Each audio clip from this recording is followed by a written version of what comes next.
So today's video is just gonna be me talking about another video I did about 3 months ago. Reacting to this video. When I reacted to what I thought was a ghost or a spirit of some sort in the Chris Watts house, and I didn't know this. I didn't do my research. Some people have been commenting on my YouTube and all that, saying how my information is wrong. So I wanted to make this video to react to the full thing. So let's go. Chris Watts was guilty in his family's disappearance and the eventual found murder of his pregnant wife and 2 young daughters. We're going to analyze Chris's body language from police body cameras to show you when police knew he did it. This stunning insight is next. Welcome back to the channel. Derek Van Schaik here. So here, I want to say, so I guess there's theories about Chris going out the back door to like cover up the murders of his daughters and wife around this time.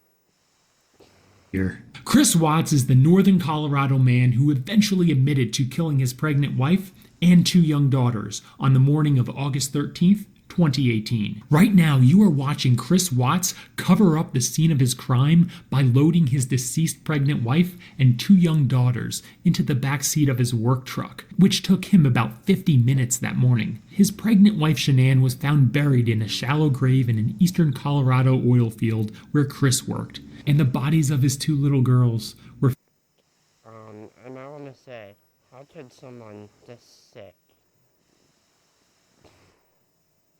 This is sickening to know that it looked like a happy family. No, they weren't happy, like, in the inside, but like in the outside, they seemed happy and all that. But how could Chris kill his wife and daughters, who did nothing to him? And then he put them in an, like, I think it's an oil rig. Just sucks.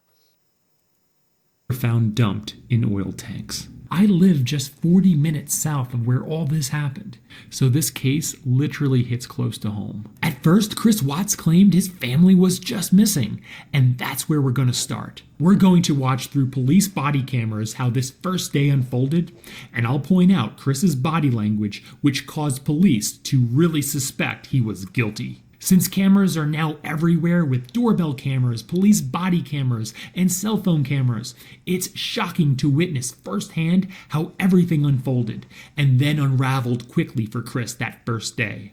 Now, let's get started. How you guys doing?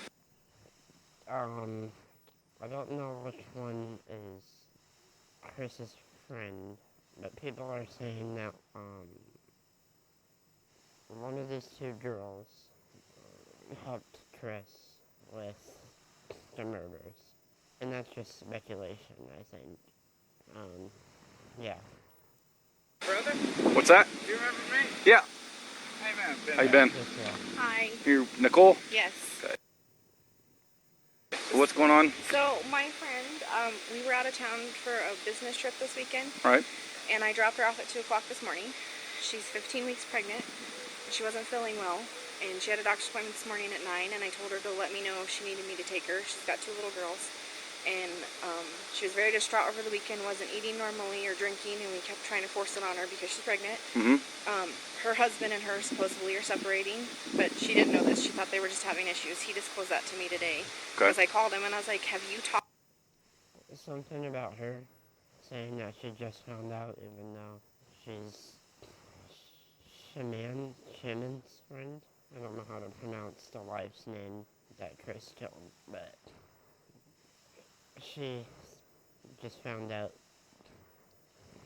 that they're giving a divorce, which doesn't really make sense. Talked or heard from Shanann since she left for work this morning because I can't get a hold of her. I've called, I've texted.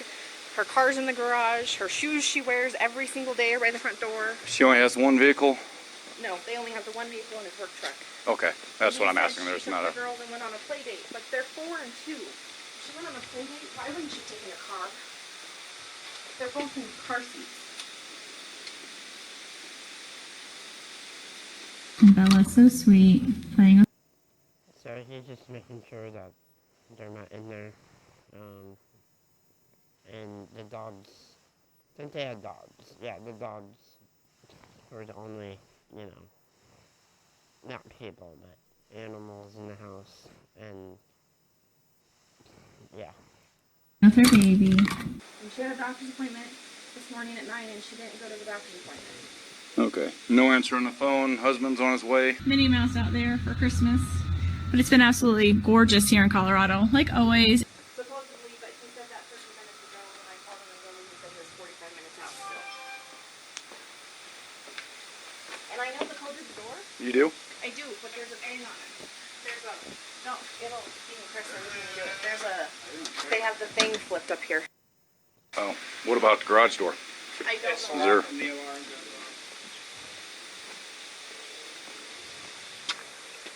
do you mind calling him and seeing if we can get a passcode to this and get me permission to go in? Okay. It's later revealed the garage door keypad doesn't work, so the only way to get into the house is using the remote garage door opener. Chris seems to... I feel like Chris, I'm sure he's gonna say it, but I feel like Chris,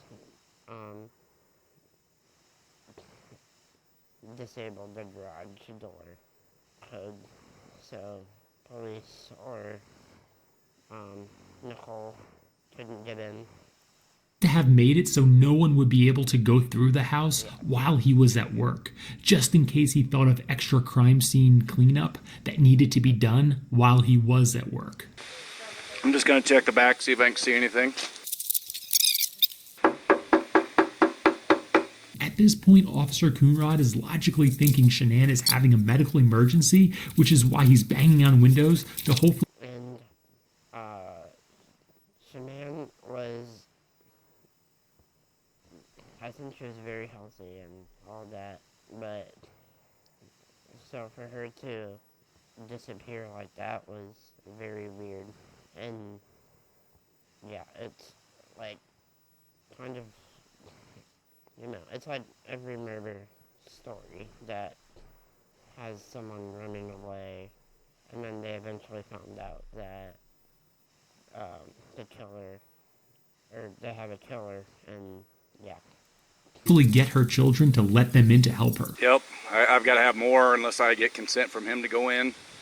And in my opinion, I feel like he should have had the right to go in the house without a warrant, just in case if she was having a medical emergency.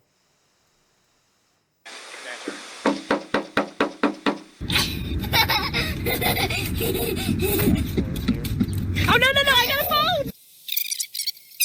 Yeah, you got your Fourth Amendment rights to the house. The right of the people to be secure in their person's houses, papers, and effects against unreasonable searches and seizures shall not be violated, and no warrant shall issue, but upon probable cause, supported by oath or affirmation, and particularly describing a place to be searched, and the persons or things to be seized. I can't violate that. How you doing? I'm just reading it so you guys don't have to, when you watch this, so you don't have to pause the video and read it. You seen your neighbors today? No? Okay. This is Nate, the next... I want to say this before, Derek gets into this. the neighbor here, Nate, is I think he's the most helpful because he had security cameras in this case, and that's how they kind of figured out, like, the missing puzzle piece-ish, like, kind of like one of the missing puzzle pieces, if that makes sense. Next door neighbor with that security camera. Up until this point, of course, he had no reason to check his security camera footage. Oh, we're just trying. And we're gonna fast forward here in about, let's fast forward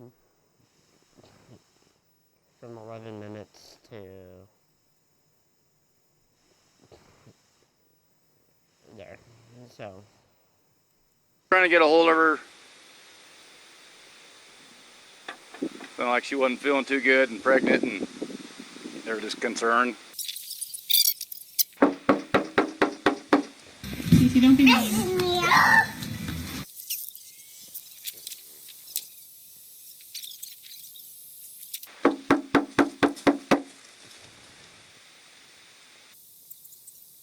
Shit.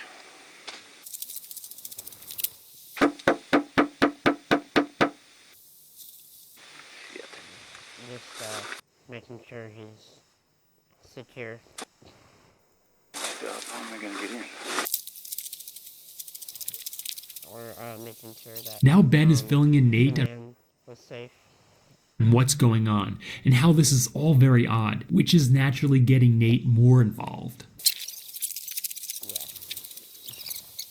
I know I'm getting a little too ahead, but Police called me. Shannon was at her girlfriend's house. Do we know who that is? Do we know Or who? phone number? He didn't say. When did he tell you that? He needs Mrs. Jackson's money. I don't get it. What did he say? He told me that Shanann didn't take the girls to school this morning because she was going to go on a play date, but her car's here. so if she was going on an appointment, which maybe she had to do that day. Chris did the murder before, I think it was like 4 a.m., 4:30, to make sure that nobody... Hey guys. Hold on, I'm just hopping outside right quick. What's Chris's phone number? Hey Chris, Officer Coonrod for the police department. Pretty good. So, do you have any idea where your wife is? Already, Officer Coonrod feels like Chris isn't taking this seemingly serious situation seriously. Okay.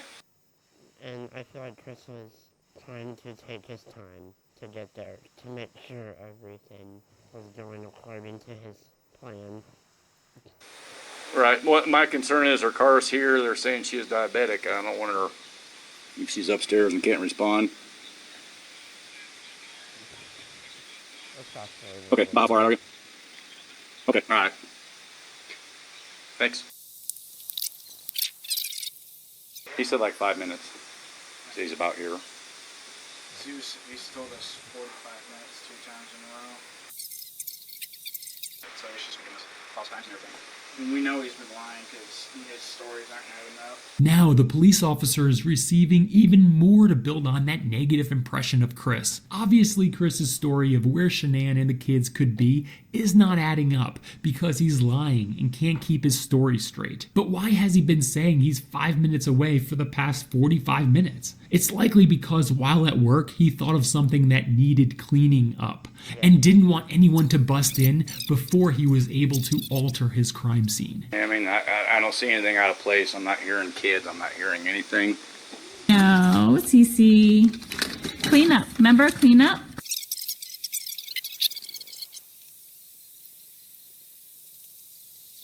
What's Shannon's number?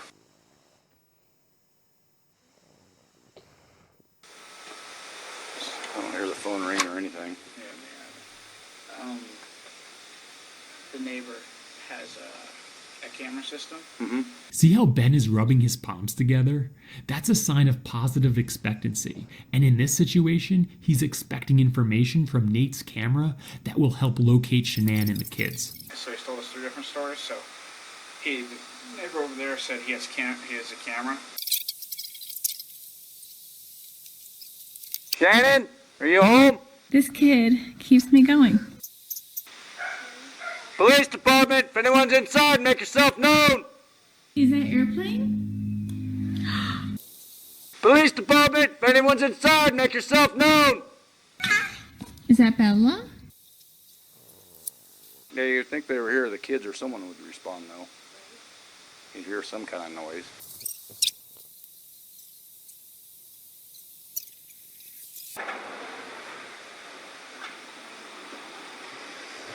Here comes Chris. And he's going to be, when he gets out of his truck, you'll see what he does, but I'll say that he is stalling as much as possible.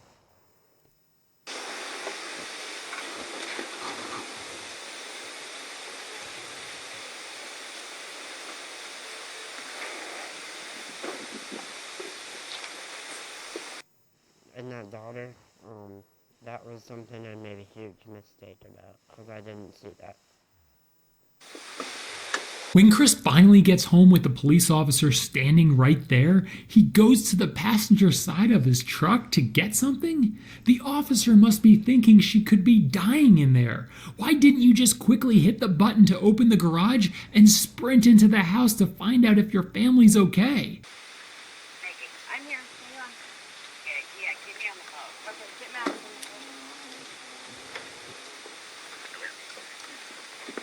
Scott, how you doing? How's it going? That's what. So this is the only vehicle she would have? Only one that, yeah. She would drive? Okay.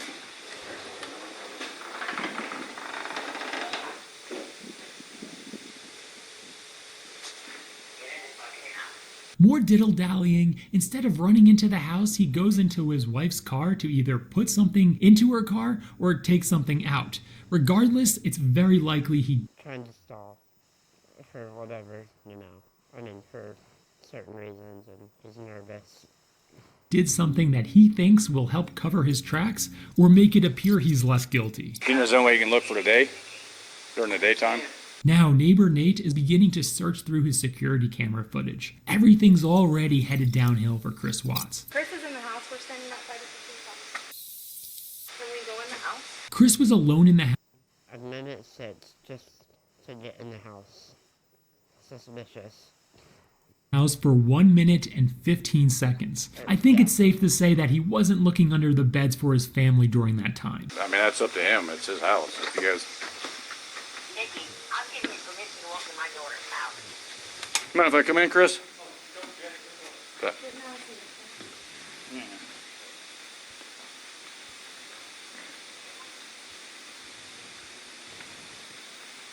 You checked upstairs? She's not there? I just want to make sure she's not passed out somewhere. You mind if I look around? Go ahead. Okay, thanks.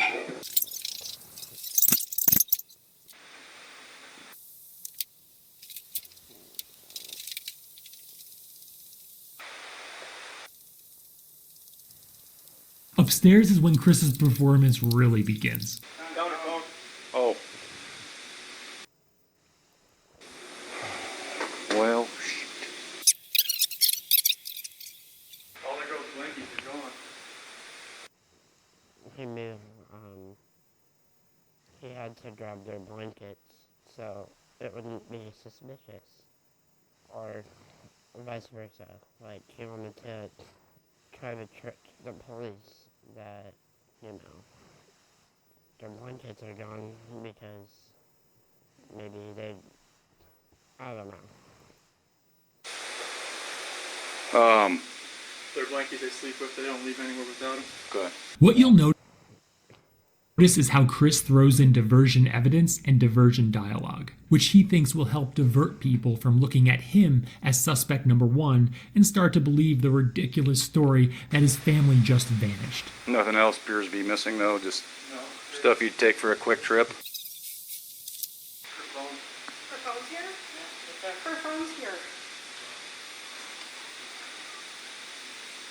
Does she work? Yeah, she works from home. Oh, from home? See how Nicole just flailed her left hand right after she touched Shanann's phone? It was as if Shanann's phone burnt her hand. It's because touching Shanann's phone made the likelihood that Shanann is in danger very real, and it was very emotionally painful for her to touch. So, people are saying, this is speculated, people are saying that Nicole should not have brought her kids in the house because this was now a crime scene. And at the time I think this was just a search, but I agree that she should not have brought her kids into a home where her friend is missing. Touch it. George, this is her lifeline. It was shut down? She's in the play, right? The officer knows people just don't shut down their phones in their own home. This is adding to the officer's suspicion of Chris. You know her passcode? I don't know her passcode. It used to be 2385, but now it's 6 digits. It's the baby's due date. Now, the officer is asking him questions to understand whether he has a decent alibi to decide Chris's level of involvement in all of this. And then she flew out to Arizona Friday morning, and then she got back last night.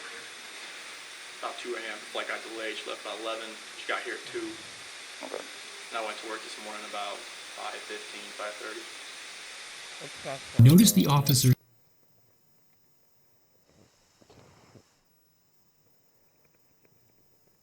her finger as if he's presenting it to Nicole on a stick, clearly indicating with that body.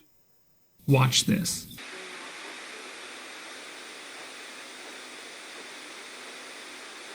Yep, Shanann's wedding band, but look at how he's holding it.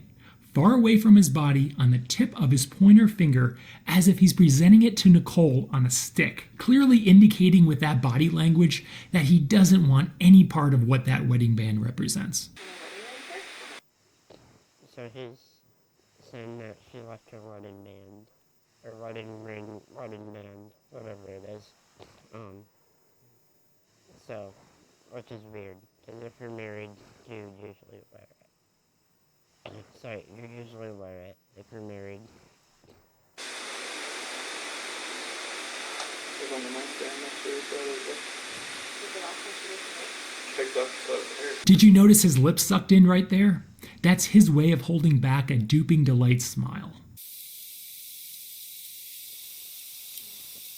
Does she do her work from a laptop, or is it just Phone. just from the phone? It's not a joint account. It's a joint account, but like she controls all of it. So let's get Like to she- the part where he's in the closet. There was no note or anything by the wedding ring? Was any of her clothes, anything like that missing? It didn't look like she went through and packed up No, I a mean, bag she or was- anything. Tell you anything about leaving, moving out? Not moving out. I mean, the last time I talked to her was this morning. She said she was going to take the kids to a friend's house, and she asked where she was going to be. And then I've texted her today. I've never heard anything. But the car's here.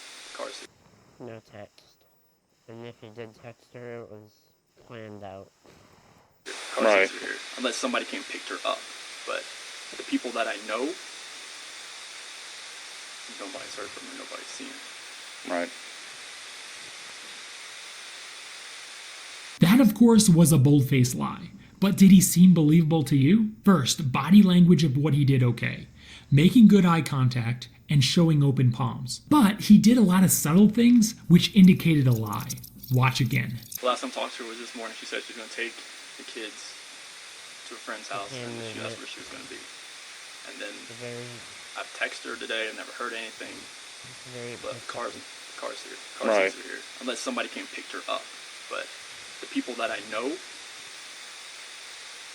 nobody's heard from her. Nobody's seen her. Right. So, what do you think? First, his eye contact wasn't natural and was holding it to see if the officer was buying what he was saying, especially at the end. Second, overuse of hand gestures. He did this to overcompensate for his lie and try to come across as more convincing. Third, notice the shakiness in his voice, a lot of atypical stuttering, stammering, and pausing. Fourth, incongruency between his tonality and his words. There's no sign of shock, sadness, or being scared. not a worry in his body. I mean, I think it's smart just go just drive around, see, like, I mean, Here, Chris's smile is so out of control, it's disgusting. Probably not, because, I mean, you don't know what car she's in, where she's at. I mean, obviously, you're not going to see her car. It's here. What is there to smile about? Your pregnant wife and Like, kids laughing, thinking this is all a joke. are missing. That's what the officer is thinking. I've got my detective coming, just because this is kind of an odd situation. The officer mentions calling in his detective, but excuses it as the situation is just odd. Police don't want to scare a suspect into thinking they're a major suspect, because the last thing they want is their suspect number one to hire a lawyer and shut their mouth. Police need to keep their top suspect optimistic of walking free, so the suspect keeps talking and providing information. Tell him I'll be there in just a minute. Next, they go into the neighbor's house to watch the security footage for the very first time. What's that? And here's neighbor Nate again, and Chris Watts is standing right there beside the TV. This part is unbelievable. loading my stuff up in my coolers, my water jugs, my book bag, my computers. You can see here, I don't, maybe it's his skin tone, but he's getting very sweaty and nervous, more nervous by the minute. Tools I had to pull out. I knew I was going to have to do some pumping into rubbers today. Keep in mind, this is just 12 hours later. He's now watching himself, for the first time, cover up his murders, with a police officer watching along with him. He's about to shit himself. So I was out so far. Is this on continually Yep. recording? Notice Chris's nervous gulp as Officer Coonrod confirms his interest in the footage. Notice his face is getting shiny with sweat. Yep. Well, It's not, is it any motion or is it? event- Okay, so it's motion. Any motion event that happens, but I get cars driving from this street, and this is him at 517. Chris is burying his head into his phone to mentally escape where he is right now. Yes, it's likely he's texting his mistress girlfriend to keep himself distracted. Also, notice how close he's holding his phone to his body. Very defensive body language, which actually increases the likelihood he's texting his secret mistress.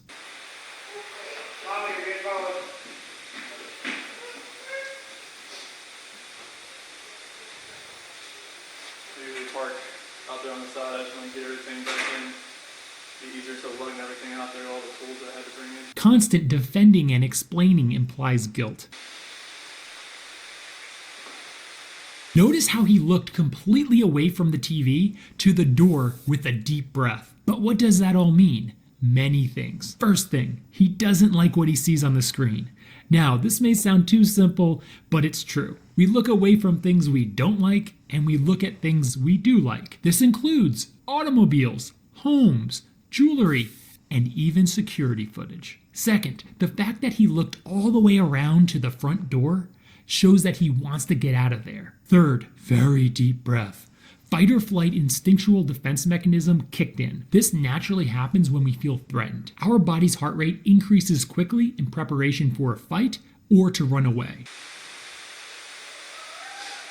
Now, Chris puts his hands on top of his head in an attempt to calm down so he can appear less nervous. Have you ever seen a marathon runner strike this pose when they cross the finish line? It's to open up the airways to allow for maximum airflow to calm their heart rate down.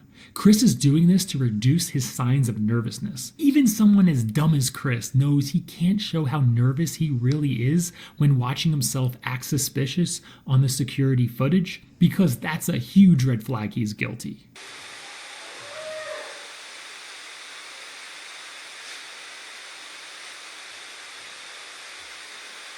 Now, swaying back and forth in nervousness while watching himself pull his truck partway into the garage, which was, of course, to create cover for loading his family's bodies into his truck. Notice his lips are tightly pursed, which indicates withholding the truth.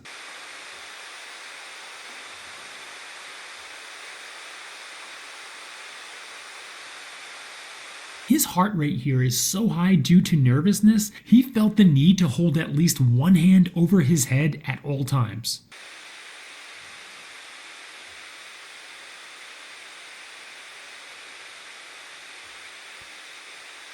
His nervous swaying back and forth is so over the top. It's like he's slow dancing with himself. Now he's looking away, thinking of something in a blank stare. I like to think he's wondering whether or not he'll ever be allowed conjugal visits, or if it's just going to be Bubba. What do you think Chris is thinking about?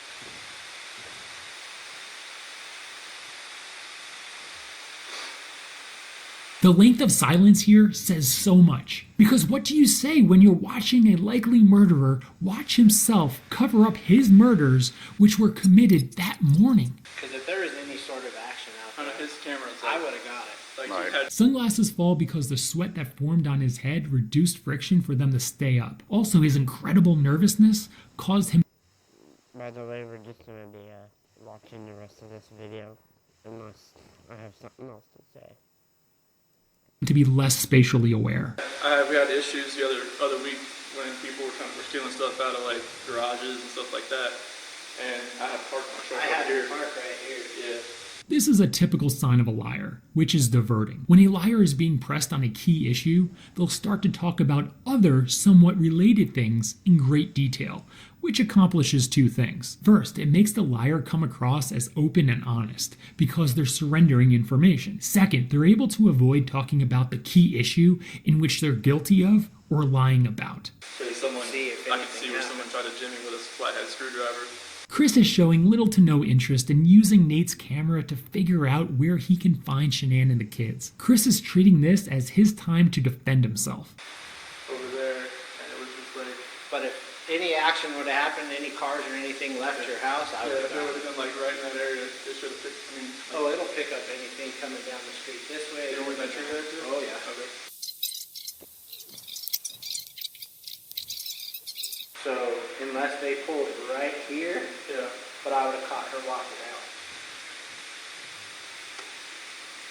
Chris looks away completely in defeat because he knows Nate here is looking at the hob like he knows Chris did it. all video evidence points to him. Nothing for the rest of the day. No, that's it. Coincidentally, how babies are born comes up on Nate's TV, and of course Chris seizes on that idea to make it appear he's concerned about the safety of his pregnant wife. Watch. She's pregnant as well. It's like he says what he thinks he should say based on what he saw in movies, not based on the empathy he feels or even could imagine feeling. Very typical of someone with antisocial personality disorder. How far along? 14, 15 weeks.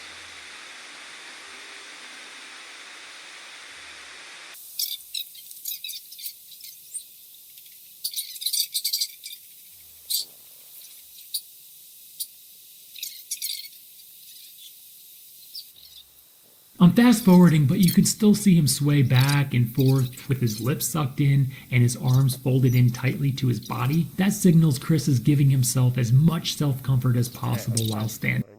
forward a little bit. Let's fast forward to about right here. Mind if you just want to go talk to him? I'm going to get his info real quick. Now we get to find out what neighbor Nate really thinks. Watch this. No. He could see it from a mile away. He's never fidgety. He's never rocking back and forth. Apparently Nate was doing a little body language evaluation on Chris during all of that. He never takes his stuff in and out of the garage ever. Right. And it doesn't look like he came from right here. It looks like he came from down the street. And then the other thing that doesn't make sense is why would he pull past this part?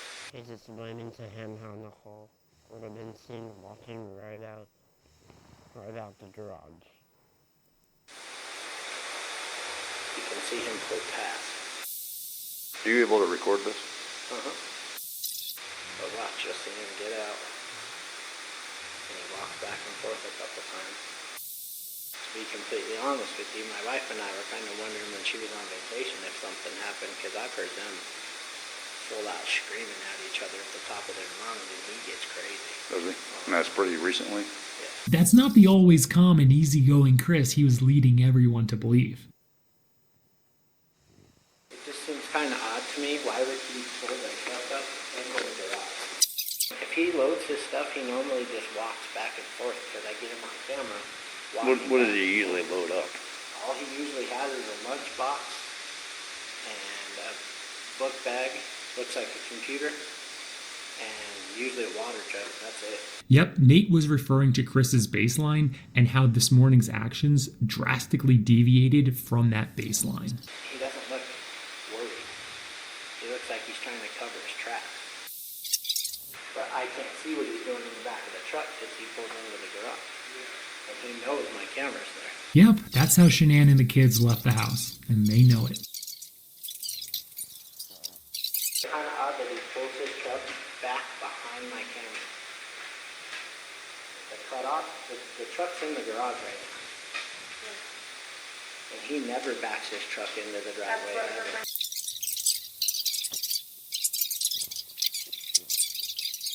Hey, he's acting so suspicious.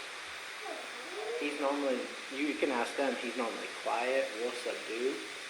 He's over here telling you 3 times what he took out, what he did. He's very, he never talks. So the fact that he's over here blabbing his mouth. So you voluntarily share information with them. That's the most effective way. Just a little bit. Here we go. Admit it. Who would want to open up to someone like that? Law enforcement wants to come across as your friend, where they empathize with you, and sometimes even appearing to side with you. So you voluntarily share information with them. That's the most effective way for law enforcement to solve cases. Police quickly knew Chris Watts was guilty because his body language showed little to no interest in finding his wife and 2 little girls, and even came across as happy that they were gone. Because sadly, that's what he wanted. A new life without a wife and kids. His nervous body language, especially watching his neighbor's security footage, also gave him away. Because as much as he tried to hide it, it was obvious he was guilty and was scared of getting caught. Now in the comments, what do you think Chris Watts was thinking about when he was... Let me know also what you guys think, what he was thinking about. Like, do you think he was happy? Do you think he was wanting to get out of there? Just let me know. was watching his neighbor's security footage? Let everyone know in the comments below. Give this video a thumbs up so I know you liked it, and I'll know to do a follow-up on the FBI's interrogation tactics used on Chris Watts. And let me know if you guys want me to react to this video. I'll save it. I'll save to watch it unless if you guys want me to watch it, then I will. So, yeah, this is gonna be the end of the video. I just want to say, rest in peace to Shanann and the 2 little girls that were murdered in this case. And I'm glad Chris got the sentence that he got. I think he got 3 life sentences. So, thank you guys so much for watching. Let me know if you want me to react to the FBI interrogation video, and I will see you in the next one. Peace out.